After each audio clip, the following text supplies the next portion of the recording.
Boa noite, salve Maria. Peço que aqueles que entraram há pouco nesta live confirmem, por favor, se o vídeo está ok, se o áudio está bom. Esta noite nós recebemos o palestrante, o arquiteto, restaurador, Leandro Nascimento, o perfil aqui, Ara Cristos. Tudo ok? Então vou chamar aqui.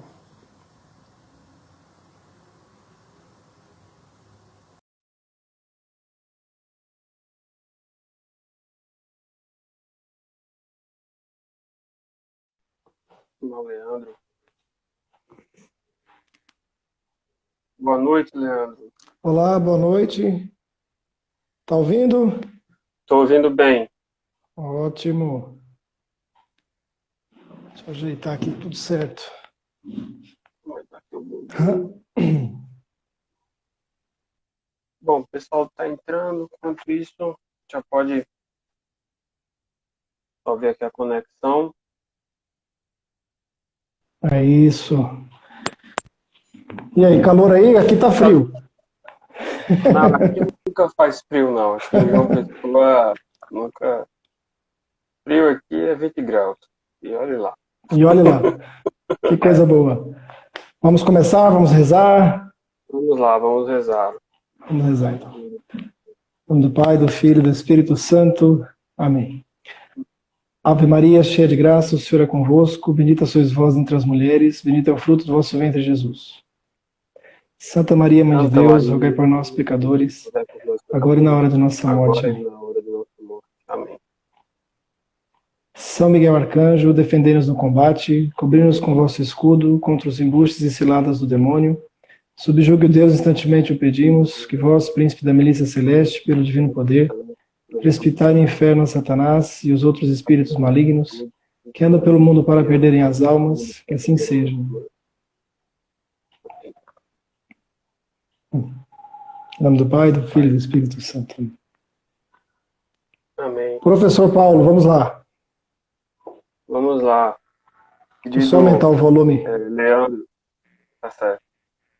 Bom, em Isso. primeiro lugar, que convém a explicação prévia da união desses dois perfis. O Leandro trata aí tem um perfil Ara Cristos, que acho que é também uma empresa que trata de arquitetura de restauro, né, de arte sacra.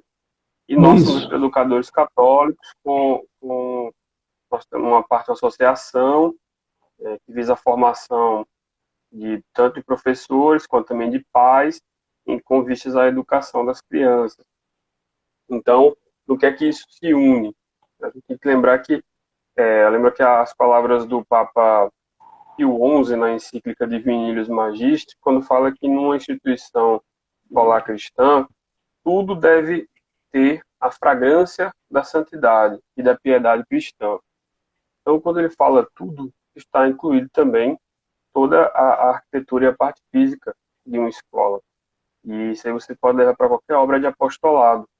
A parte física, toda a arquitetura das igrejas, que é o local onde nós rezamos, e também de todos os centros pastorais e, enfim, da nossa comunidade, da cidade onde vivemos, para que nós possamos, por meio dessa expressão de obra humana, também contemplar a Deus. Então, por isso que nós temos essa interseção aí desses temas, certo? Nessa noite. Então, para alguns aqui, principalmente quem segue os educadores católicos, muitos são da área da educação, ou pais que estão à frente da educação, digamos, instrucional aí dos filhos, e já que segue aí o perfil do Ara Cristo, pode ter já algumas pessoas mais especializadas em arquitetura, em arte sacra, e então fica essa explicação aí para ambos, certo? De maneira que o que temos assim, para essa noite é ver como que essa arte e a arquitetura podem justamente elevar a alma. Então, como que ela é uma forma de instrução religiosa e educativa. Então, a gente começa perguntando isso para ti, Leandro. Como que a arte pode ser uma forma de instrução religiosa e educativa? Sim. Se a gente for não sei se os professores, ou enfim, na nossa formação, por exemplo, os exercícios espirituais de Santo Inácio e tudo aquilo que nos conduz à vida cristã, é que tudo que Deus criou, né, e o próprio homem, para amar, honrá-lo, servi-lo e assim salvar a sua alma. E tudo mais, e todo o restante, digamos assim, para atingir esse fim. Isso como princípio e fundamento.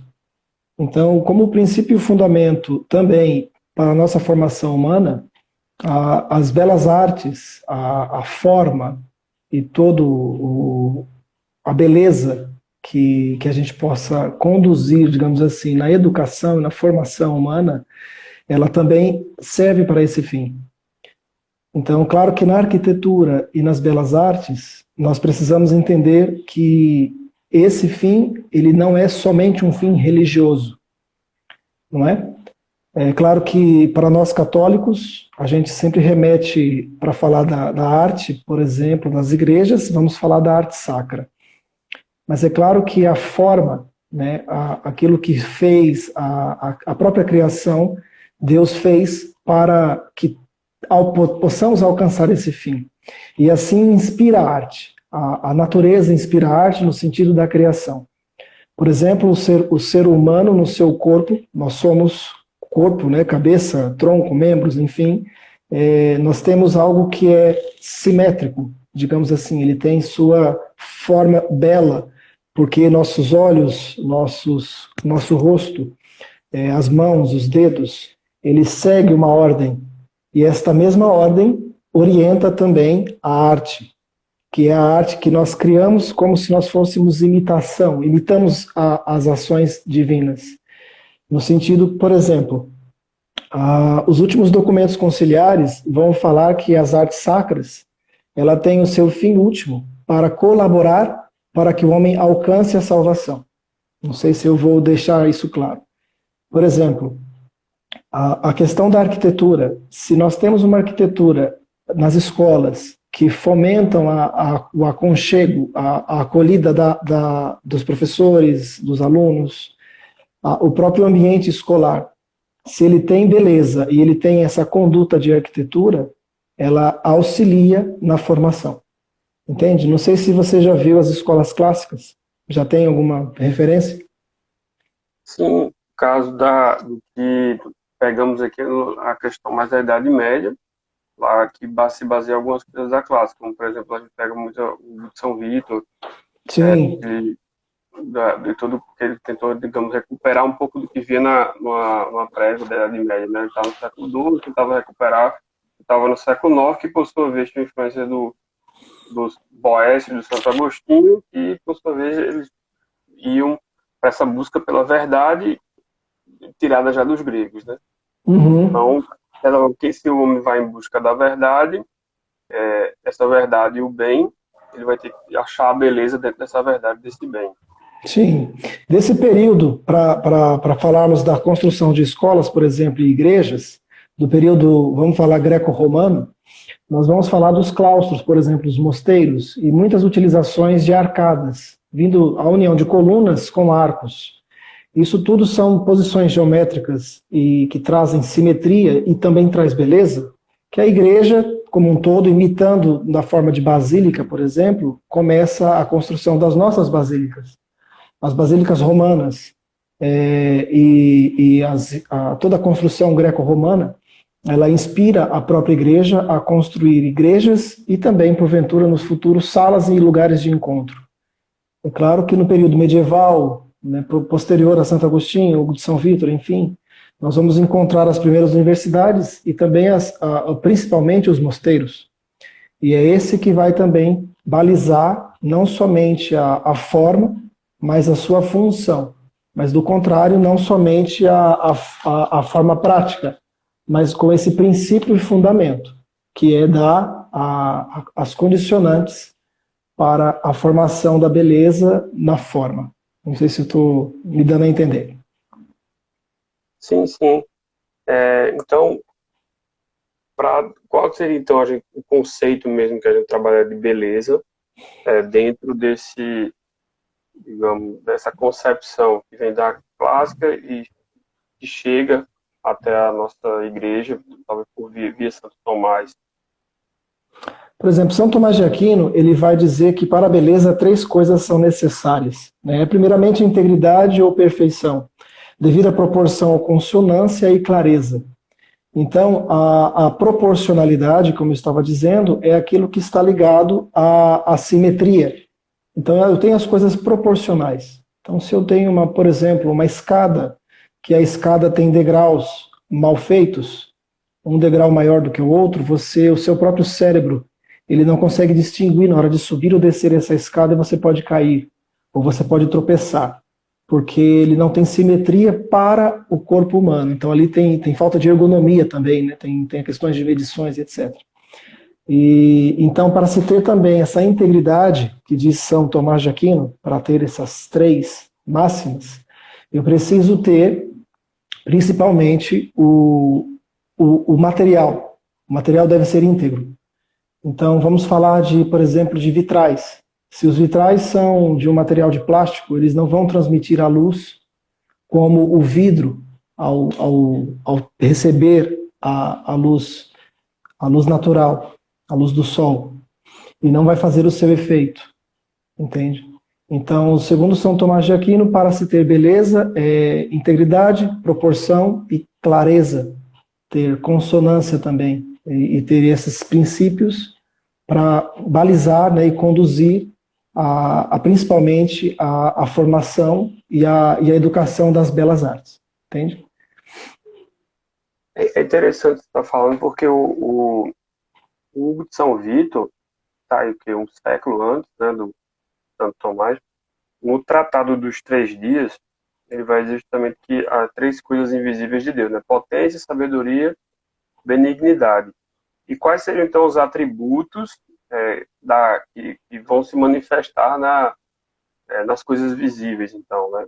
Seria justamente a imensidade, a beleza e a utilidade. E a beleza, então, tem relação justamente com a sabedoria. Então, daí que, quando você diz que tem que ter integridade, perfeição, consonância e clareza, isso vem muito a ver com a questão da sabedoria, porque você percebe, assim, uma ordem, né? Como é que você não vai ter clareza, vai ser sábio e não vai ser claro. Como é que não vai ser perfeito e não vai ter consonância. Então, Exato. a sabedoria, ele fala, a sabedoria tem justamente a potência com a imensidade, a sabedoria é com a beleza, e a benignidade com a utilidade. Então, logo, a beleza vai ter esses atributos que o Santo Tomás, depois de um século do São Vitor, menciona, e que culminam justamente uma manifestação aqui, né, na Terra, digamos, de algo que é invisível, é do próprio Deus, que é a sabedoria. Sim. E também para falar da questão da formação, por exemplo, tanto para os professores, porque aquele que educa e o nosso dever de educar e transmitir esse conhecimento que adquirimos é também viver tudo isso. Então, por exemplo, se nós estamos falando de arte ou de beleza ou de proporcionalidade, a gente também tem que trazer isso para a nossa vida, para o nosso cotidiano.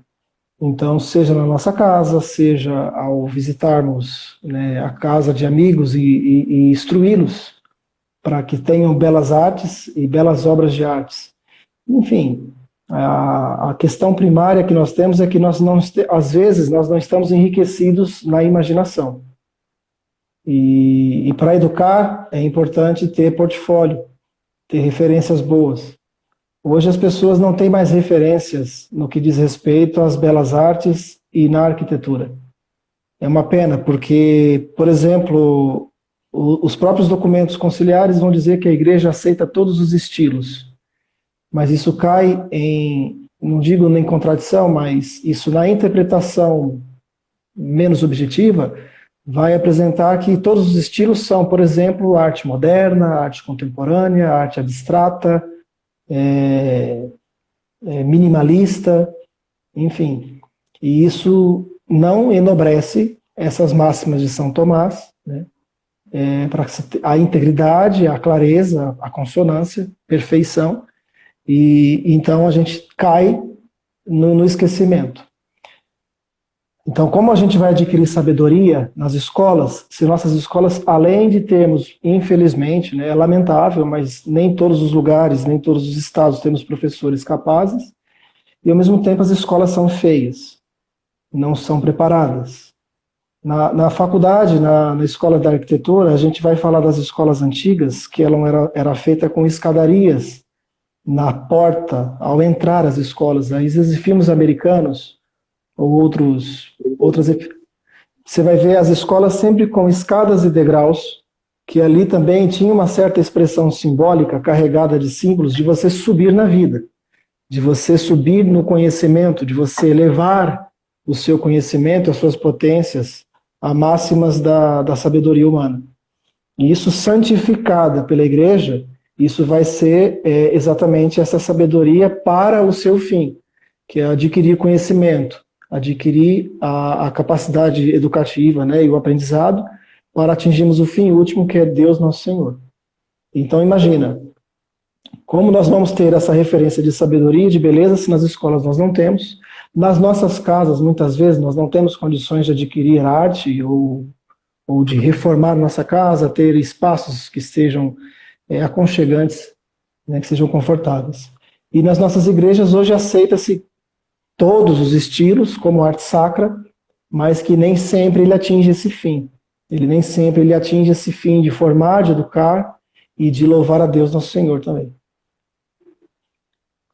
Quando você falou dessa simbologia que já tem as escadarias nas escolas, me veio assim, a lembrança de quem pegou, quem ensinou aí desde já está ensinando há mais de 15 anos, pelo menos, pode ter visto uma mudança em algumas escolas dentro da sala de aula com relação ao parlatório, Sim. mesmo a estrutura onde o professor fica, né?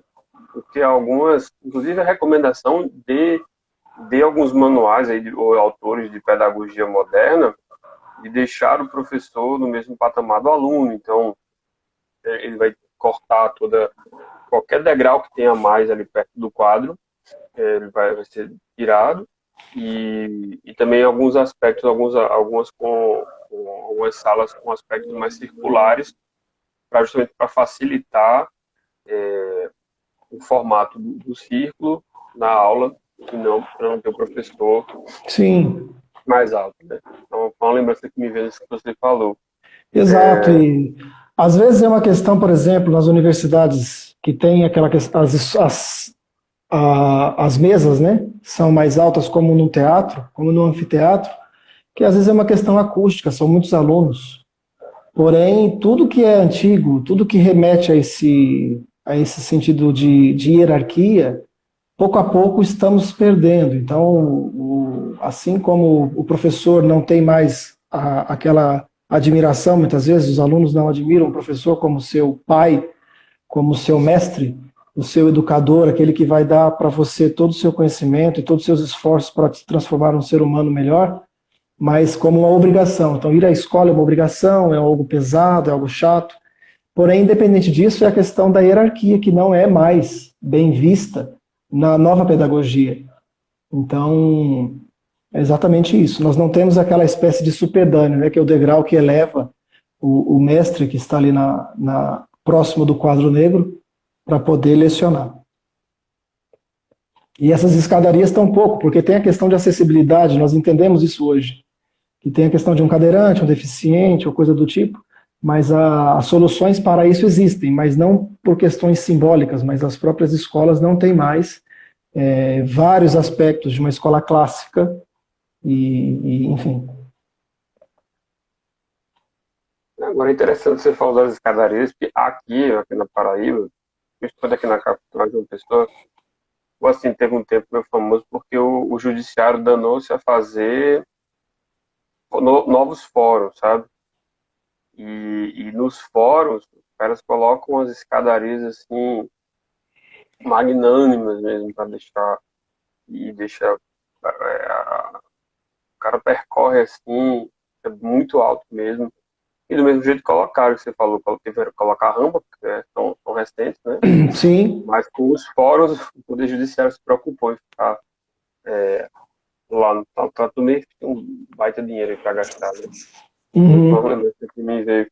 E realmente, quando você vê qualquer tipo de escola pública, então, as reformas que fazem, geralmente tendem a unificar, colocando, sei lá, uma cor aí, às vezes parecida com a gestão do prefeito, do governador, qual que seja, e, e no máximo possível colocar, deixar no mesmo patamar professor e aluno. E além de não haver muitos espaços de beleza ou de contemplação fora da sala de aula, né? O pessoal, Exato. no máximo, o ginásio não, a quadra poliesportiva, né?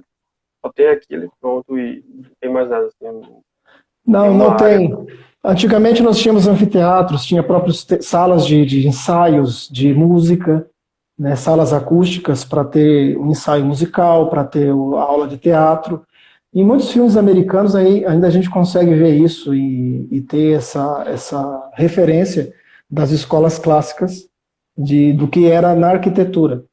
Né? Isso com certeza, porque se a gente for pegar ali as artes liberais, o trivium e toda a formação que conduzia antigamente, nós íamos passar pelas artes, pela música, no caso aí a dança, no sentido do balé ou né, de uma dança sincronizada, e tudo isso ele existia para a formação, e a arquitetura e a forma e as funções dessa arquitetura serviam para essa educação. Assim como nas igrejas. Então, que nem o nosso tema, a elevação da alma, no sentido de ter o olhar, a referência, de enxergar a beleza na forma, ela vai passar, por longo dos séculos, por suas transições. Não é assim? Então, por exemplo, como eu já disse no início, não é de todo certo pensar que as belas artes tendem para esse fim a sua finalidade. E tampouco de uso permanente da religiosidade, falando das igrejas. Ela vai servir outras denominações, claramente como no passado, como dos gregos, enfim, que já tinham essa ideia de proporção humana, de proporção e simetria, de natureza, usava muita pedra. Então era algo inerente na questão de se ter boas artes. Então, se a gente for pensar nos primórdios do cristianismo ou na própria Idade Média, então pensa na arquitetura, por exemplo, gótica, a questão da geometria, da proporção. E isso elevava a alma não somente à questão matemática ou à forma de se construir as igrejas. Isso elevava a alma porque tinha-se um cunho religioso muito forte para construí-la. Então se pensava, por exemplo, por que a igreja era tão alta, a casa de Deus, a sua elevação, o pé direito, né, que a altura dos edifícios eram grandes e majestosos, principalmente no período gótico, pela principal intenção de se atingir maiores janelas e ter mais luz, adentrar a luz, porque na arquitetura românica eram mais baixas, não se tinha tecnologia para se construir paredes altas pela própria ação do vento, elas caíam, ruíam. O gótico conseguiu fazer isso com aqueles contrafortes, aquelas estruturas que sustentaram as paredes laterais, como Notre-Dame de Paris, e ali se construiu vitrais elevados, mais altos, mais entrada de luz, mais informação depois com a construção e a elaboração dos vitrais. Isso elevava a alma de todas as pessoas que adentravam nas igrejas. Isso depois veio passar pelo período, pelo período renascentista, enfim. E ali a evolução da arquitetura e da engenharia. Mas pensa bem, a finalidade dessas artes eram o louvor e a glória de Deus. E a arquitetura nesse fim da arte sacra, da arquitetura religiosa. Então, o espectador que ele entra nesses lugares, ele imediatamente é banhado de expressões não só na arte sacra, mas na forma humana, como o ser humano conseguiu construir aquilo. Na Notre Dame foram 200 anos para construir praticamente. Então, como o ser humano conseguiu desenvolver tal técnica, construções magníficas. E isso já era esplendoroso, já dava um choque de cultura ali no Nikkei entra.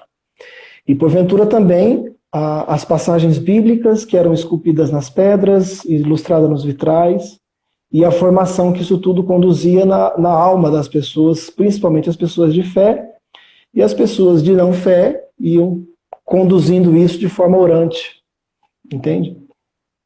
E, enfim. Sim, hoje você estava falando um pouco das escolas, e agora mencionou as igrejas, que falou do período gótico. Eu tenho um comentário aqui lembrando, né, que o gótico justamente coincide historicamente com o período da escolástica, então realmente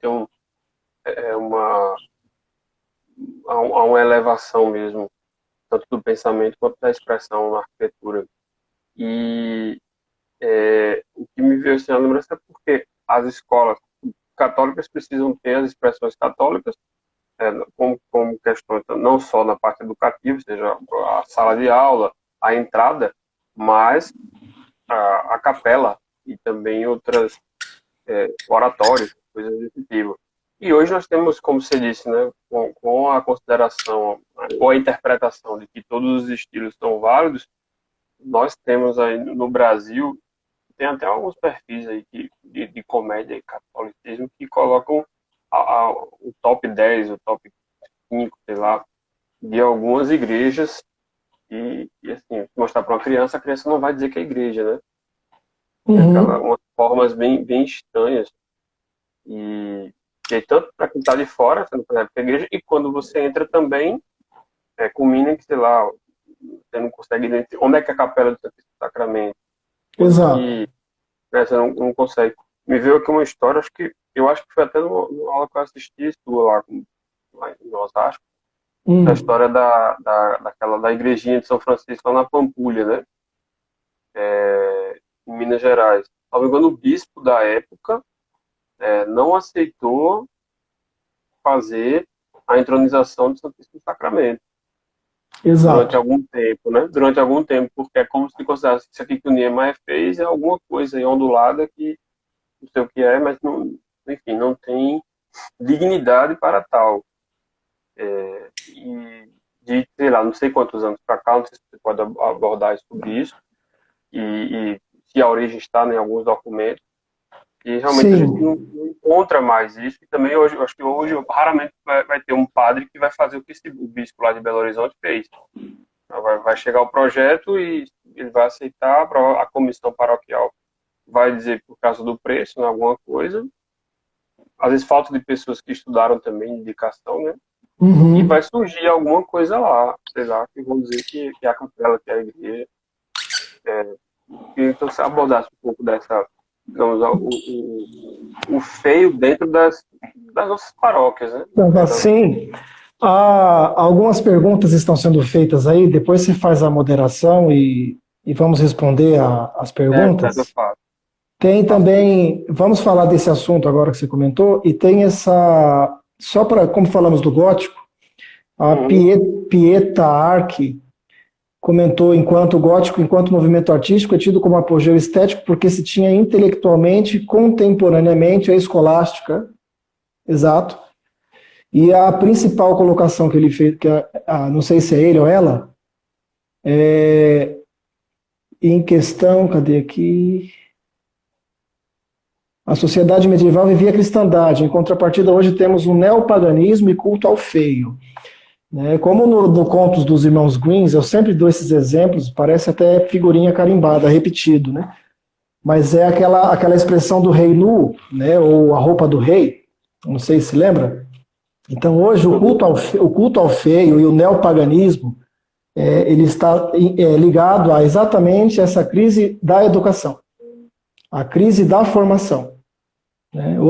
Outro colega aqui perguntou em questão à formação dos novos arquitetos. Então você imagina, existe uma grande quantidade de pessoas querendo, tanto arquitetos ou artistas, hoje não é como eu comecei há quase 20 anos atrás, era um trabalho que se tinha poucos nomes da arte sacra e muito pouco acesso a esse tipo de trabalho. E hoje já tem bastante arquiteto, tem muita gente querendo entrar nesse trabalho, porém falta formação também da educação, dessa formação humana das belas artes, porque nós não tivemos, né? Eu não tive, eu tive pós-escola, até durante pós-faculdade, durante o período acadêmico, a busca para aprimorar esses conhecimentos. E também os padres não têm nos seminários, isso é inegável, isso não é uma crítica, é uma realidade, é algo que deve ser buscado particular, por cada seminário, por cada seminarista, por cada pessoa, que ele precisa por si aprender, às vezes até mesmo depois da sua vida de padre, a ter a conduta de como conduzir a arte sacra ou a arte na igreja como um todo. E é verdade que no período gótico nós tivemos isso de forma espetacular por conta da grande força que tinha a cristandade do momento, naquele período. Então imagina que a Catedral de Notre Dame foram carregadas pedras por nobres e por pobres, por plebeus. Então todos ali queriam construir aquela igreja para honrar a Deus Nosso Senhor e a sua Mãe Santíssima. Então essa referência nós temos hoje, fé do povo, não tenho dúvida alguma. O quanto as pessoas ardentemente desejam o belo. Porém, não o reconhecem, principalmente por um respeito humano, por exemplo, ao padre. Por muitas vezes ele reformou a sua paróquia, ele fez ali uma arte, não sei, ou não fez arte nenhuma, fez de uma forma sem consultar um profissional da arte sacra, ou uma pessoa qualificada, mas aquela pessoa não tem aquela referência para dizer, padre, isso está feio, isso está antilitúrgico, isso está errado. E né, aí a gente, hoje eu confesso que eu não consigo nem dizer de quem é a culpa. Como no período desta igrejinha da Pampulha, que eu não me recordo o nome do bispo agora, mas que foi exatamente esse relato. A igreja não foi construída com os ditames da arte sacra, ela não teve ali as suas expressões de arte sacra. Ele disse, claro, que era uma expressão artística, né, simbólica e etc., porém não sacra. E a igreja sempre está ali, os documentos vigentes atuais são muito claros, que o bispo diocesano deve julgar esse monumento, por exemplo, um altar, a igreja, o presbitério, se ele está apto a servir ao culto divino ou não. Não estando, deve ser rechaçado, deve ser, né, não quisto. E foi exatamente isso que fez o bispo ali, década de 40, 50, mais ou menos, com a igrejinha da Pampulha, e não a dedicou porque ela não atingiu esse fim. Era uma manifestação artística, arquitetônica, mas não sacra. E isso não condiz com os nossos documentos vigentes da Igreja Católica para a construção de templos, né? Foi o que estou vendo aqui, ó, Dom Antônio dos Santos Cabral. Isso, Dom Antônio Cabral, muito bem. Dom Antônio Cabral. Exatamente. A igrejinha tem, se puxar aí na internet, vão encontrar relatos históricos. Tem um jornal, um jornalista que fez isso, não sei se foi do jornal O Globo, que documentou isso da época. Para ter ideia, a gente falando dessas questões sobre, digamos, essa questão funcional, por exemplo, a sobrevalorização do funcional leva à diminuição do sagrado hoje, tá?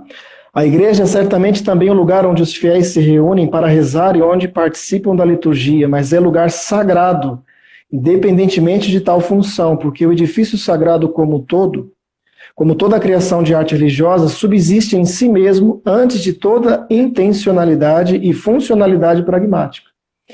Então, por exemplo, hoje eu não posso pensar em construir a igreja, digamos assim, eu tenho que aumentar a igreja para entrar mais fiéis. Ok, isso é válido. Então eu tenho lá 200 lugares, eu vou ampliar a igreja para 1000 lugares. Isso é muito bem-vindo, isso é muito quisto. Isso é louvável. Mas a igreja em si não pode ser apenas um galpão, né? Se isso for algo provisório, né, efêmero, tudo bem. Mas se eu vou dedicar uma igreja, construir um templo sagrado, a princípio, o principal entendimento no passado era onde vamos colocar o altar e o Santíssimo Sacramento. Qual é o lugar do santuário, dito presbitério? Onde vai ficar a ábside e o local de culto? Então, isso que o arquiteto, junto com o clero, começava a esboçar isso no terreno. E ali partia-se, então, a inspiração para construir a igreja. O sagrado, o ofício divino. E ali os fiéis espectadores, claro, que estarão lá para louvar e fazer suas orações, como eu mencionei aqui na leitura. E a arquitetura sacra aplicam-se às palavras de Lucas 19:40, né? Que se as pedras se calarem, aliás, se o... Opa, peraí. Uma ligação aqui. Se calar a voz dos profetas, as pedras falarão. Ou se os calarem, se calar os apóstolos, falarão as pedras.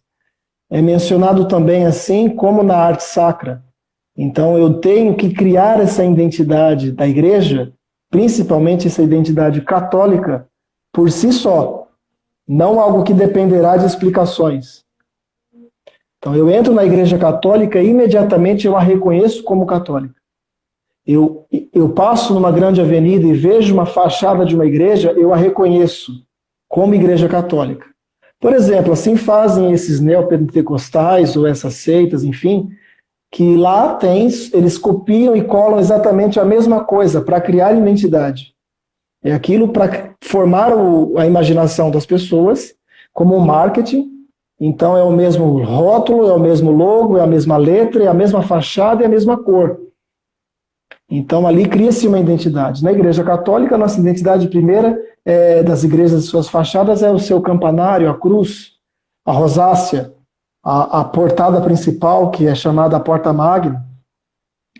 Então isso tudo é a identidade católica. E a partir dessas identidades mínimas é onde nós vamos começar a edificação da igreja.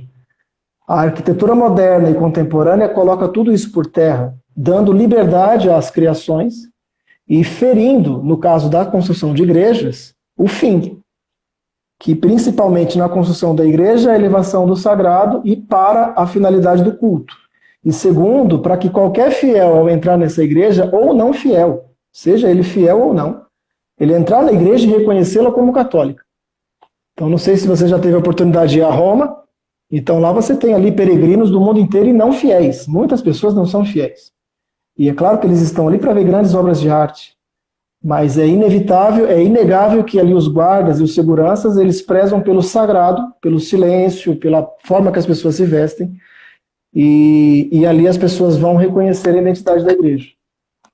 Você comentou dos sacrários, por exemplo. Em algumas igrejas você entra e você não sabe onde está o Santíssimo Sacramento, você não sabe onde está.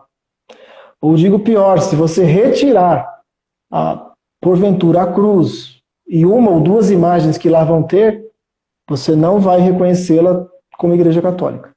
Ela não tem essa identidade dos primórdios do cristianismo ou da tradição da igreja, independente da sua cronologia.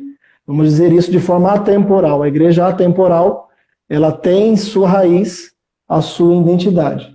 E isso deve ser expressado na arte. Só para concluir o raciocínio, tal foi o caráter de arte medieval quando o artista escondia em cantos remotos no interior dos pináculos altíssimos, onde a luz não chegava, formas de beleza que ninguém via, mas que cantavam por si mesma a glória divina, para a qual o artista as tinha feito, anulando-se e esquecendo de si mesmo no anonimato, para que só o nome de Deus fosse celebrado. Então, por exemplo, se você for pegar ali a arte de Giotto, o Cimabue, ou, enfim, Fra Angelico e outros grandes nomes da arte, e principalmente esses artistas medievais, você não encontrava assinaturas das suas obras. Porque o artista ali tinha também essa forma de oferecer a Deus a sua oração e o seu louvor.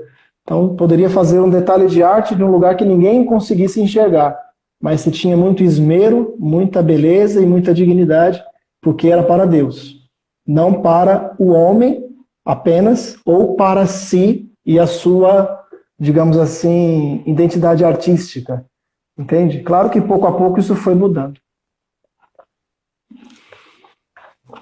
Bom, aqui nas perguntas, surgiram aqui comentários e perguntas. Novamente aqui a Pietar é uma empresa também de arquitetura. Ele fez uma pergunta sobre qual seria então a possibilidade de chegar ao belo sem anacronismo. Exato. Então, por exemplo, Dificuldade hoje. é a dificuldade. Nós não precisamos recriar o barroco. Não é necessário fazer falso histórico no sentido de novas construções.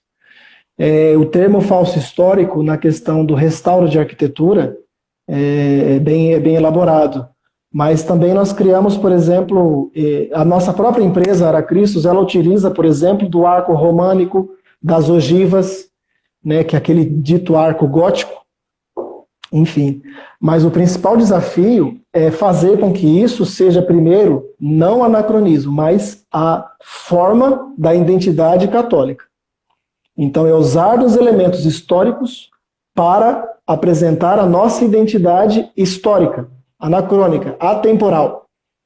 Então, os símbolos. Então, se eu tenho ali um altar, eu posso usufruir dos símbolos para que reforce a sua beleza e a sua dignidade no altar, no ambão, no sacrário, no piso, na parede da igreja, nas janelas e etc. Porém, a nossa principal referência contemporânea são a arquitetura moderna. E nós não estamos mais no período moderno da arquitetura, e nem no período pós-moderno. Praticamente estamos sem, vamos dizer, como se estivéssemos sem estilo contemporâneo. E aí tem a questão das escolas e dos artistas sacros. Eu tenho muitos colegas que respeito todos e também eles me respeitam. Sabemos que um diverge às vezes um pouco da opinião sobre isso, mas que a igreja contemporânea, ela não pode ser também minimalista. Ela deve ser contemporânea, mas timbrada com esse caráter da identidade católica. Assim como é o nosso batismo. Eu usei essa expressão caráter, porque o batismo, por exemplo, ele traz na alma esse caráter indelével, essa marca que é para sempre. E assim eu vejo, na minha forma de entender, a questão da arquitetura das igrejas católicas. E há muitos exemplos, principalmente Estados Unidos e Europa, de igrejas novíssimas, contemporâneas, que mesclam muito bem um pouco do high-tech, de alta tecnologia na construção, mas não pecam em nada na identidade católica.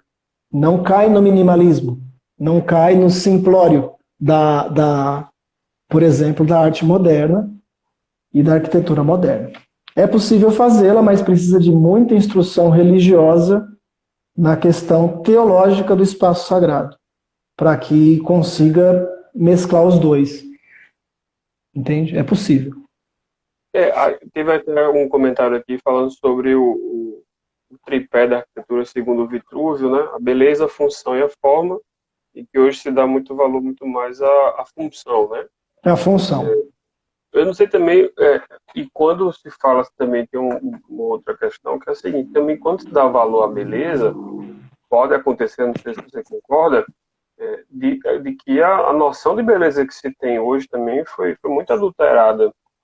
Então, por mais que falasse função, aí a pessoa, não estou virando só função, eu quero fazer algo que seja artístico, digamos, eu uso até esse termo artístico nesse sentido estético.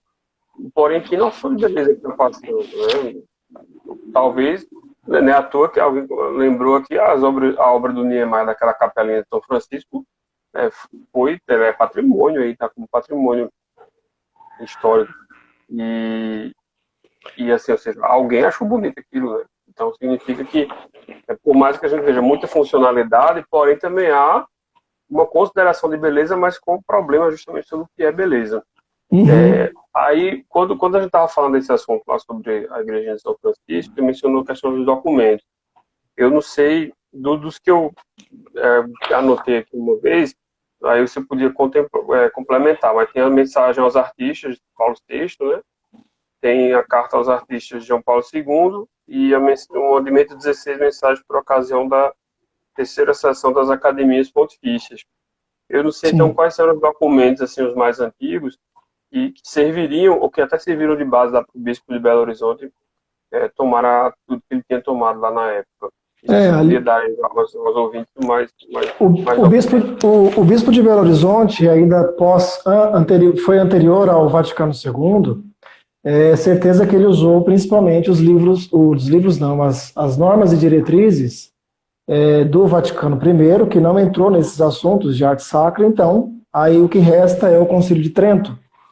E ali, por exemplo, os bispos, eu participei certa vez da dedicação de um altar antigo, e isso me serviu também de aprendizado, porque me disseram o seguinte, que o bispo faria a avaliação do altar e a sua estrutura. Então, eles teriam, na sua estrutura, a sua consonância, então eles teriam que ter um material claro, consonante, né? Então seria pedra é pedra, madeira, no caso a madeira não, mas pedra é pedra, não é fórmica, não é plástico, então ela tem a sua robustez, ele é sólido, ele está firme, está muito bem fixado, porque seria dedicado, então era um altar fixo, e também a sua beleza, a sua forma. Então eram 3 quesitos para que ele seja aprovado pelo bispo antes da consagração desse altar. E para mim foi um desafio, eu participei do dia da dedicação desse altar e achei interessante esse aprendizado. Então, por exemplo, isso poderia acontecer nos dias de hoje, né? Então, na época da Pampulha, sem sombra de dúvidas, ele usou essa condição, né? Então Dom Antônio Cabral, ele com certeza ele olhou para a Pampulha e lá nessa leitura que eu fiz, ele disse que sim, é uma expressão artística. Então ele ainda teve caridade, ele foi generoso, bondoso, em reconhecer que é uma obra de arte, é uma expressão artística e tudo bem, mas não é sacra. Não é a expressão do sagrado, sendo eu bispo. Ali, regente daquela liturgia, digamos assim, né? Aquele que vai dar autorização para o culto, já o condeno por não ser o sagrado, mas ser apenas artístico. E então, os livros, por exemplo, não posso citar todos, mas o próprio direito canônico antigo e outras leituras, por exemplo, como o curso de liturgia do Padre Reus. Esse livro ele tem ali várias instruções religiosas e também expressões de arte sacra do período do Concílio de Trento. Então ele vai conduzir aquilo que era a forma hoje dita extraordinária do rito romano, mas ele vai conduzir um pouco a questão histórica da arquitetura e vai falar dos estilos, vai falar da construção das igrejas, dos estilos basilicais e etc. Eu acho que serve de referência para os estudos, porque eu, por exemplo, me baseio bastante nele, entende? Porque o que conduz isso, por exemplo, que foi na Pampulha, né? Foi considerar o templo somente como lugar onde os homens realizam suas ações culturais, não mais como a sede do sagrado essencial de onde procede toda a santificação. Então isso não serve apenas para a igrejinha da Pampulha, isso serve para qualquer igreja moderna, qualquer uma. Então, para um católico não vou dizer católico fervoroso, ou católico tradicional, ou católico sem rótulos. Para um católico, você entrar numa igreja e você vai respeitá-la como espaço sagrado, o altar e etc., mas você não vai se encontrar ali com a mesma experiência de uma igreja que foi edificada com este fim. Entende? Então, aí, esses 2 valores se inverteram. Então, ela serviu então para a experiência cultural, né, para a realização dos encontros culturais, e não mais como a sede do sagrado. Então houve uma inversão disso. Assim como a inversão da beleza, assim como a inversão do culto à beleza para do culto ao feio. E assim é terrível. Consequências da formação humana que foram degradadas tanto nas escolas quanto também, infelizmente, na igreja, na catequese, na formação do clero, e etc, e etc, e etc. Em relação à moradia, à casa, uma pergunta aqui, assim, quais os elementos arquitetônicos para uma casa, uma moradia, uma família católica? Porque do mesmo jeito que existe essa expressão confusa, ou seja, falta de, você falou de simetria, hoje a gente vê muito assim, muita proposta em condomínios e prédios e tudo mais com essa falta de simetria, entre outras questões modernas. Então, o que é a matéria básica de uma moradia católica? É ter, principalmente, a questão de estar uma casa bem limpa e ter ambientes separados para cada coisa já traz beleza. Uma mesa bem posta, seja ela ali num apartamento ou na sua residência, o local que você vai se alimentar com a sua família, o local que você vai rezar com seus filhos, ou até mesmo o local que você vai ter um lazer, uma conversa com os amigos ou com a sua família, locais organizados, bem decorados. Não precisa ser, por exemplo, a minha casa, o pessoal pensa, eu vou entrar na casa do Leandro, eu vou entrar na Idade Média. Eu vou ali ter paredes de pedra, paredes escuras. Não, minha casa é uma casa moderna, é uma casa normal como qualquer outra, é uma casa, né? Porém, o que vai mudar isso é a sua decoração. Então, eu dei esse exemplo da mesa, que é o local de encontro, é o local ali onde celebra-se com os seus filhos e com a sua família a refeição, né, os cuidados para com o corpo e para com a alma também no momento da oração.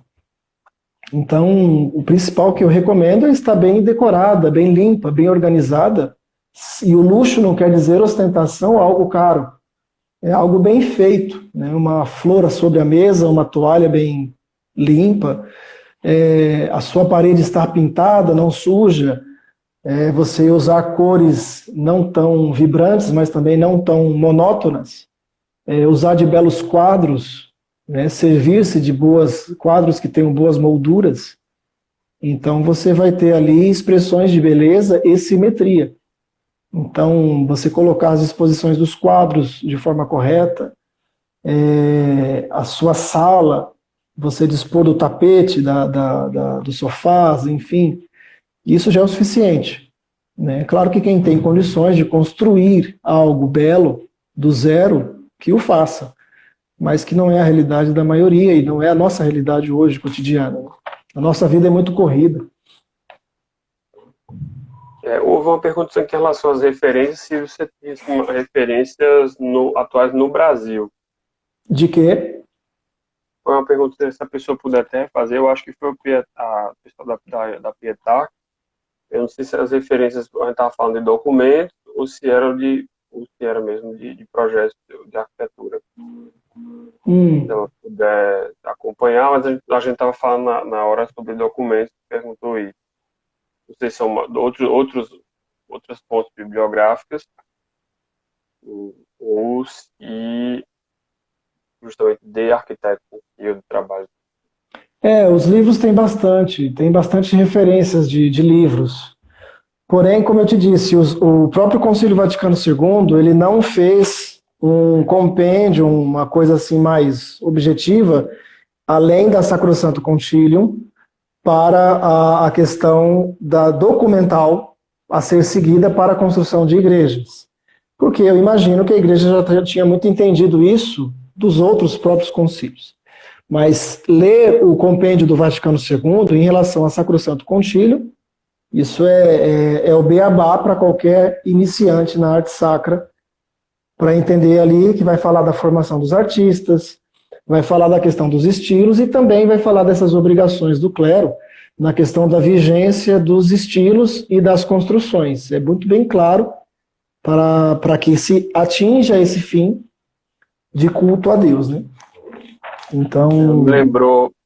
A pessoa me lembrou aqui, foi quando aquela hora falou sobre o falso histórico, que é a questão de referências arquitetônicas mesmo, as referências arquitetônicas que você tem hoje no Brasil. No Brasil, bom, a questão dos estilos, vamos falar, por exemplo, Eu não vou falar do Brasil, porque se eu falo do Brasil, eu vou acabar tendo que citar, como a gente é do ramo, eu vou ter colegas e questão de gosto, sabe? Aí vai cair na depuração do juiz do gosto. Mas vamos falar, por exemplo, quem quiser pesquisar um arquiteto americano, nos Estados Unidos tem feito bastante igrejas, é o Duncan Strike. Duncan, D-U-C-A-N, Duncan. A gente coloca depois na legenda, vai ficar salvo lá. Isso, coloca na live. E também no YouTube. E no YouTube. Por exemplo, então, o que ele tem construído nos Estados Unidos, alguns estilos pode-se entender como falso histórico. No sentido assim, por exemplo, do românico, ou do neo-românico. Ele usa um termo chamado o novo renascimento, mas não no sentido do período renascentista, mas no sentido do renascimento da beleza, das artes e da arquitetura. Entende? Então, o período renascentista para nós católicos não foi um período interessante. Foi péssimo. Foi um culto profundo à humanidade. Né? Então, ele entrou ali na questão, por exemplo, dos gregos, no culto da beleza humana. Então, o período renascentista, ele não é a referência que nós temos como algo bom na Igreja Católica.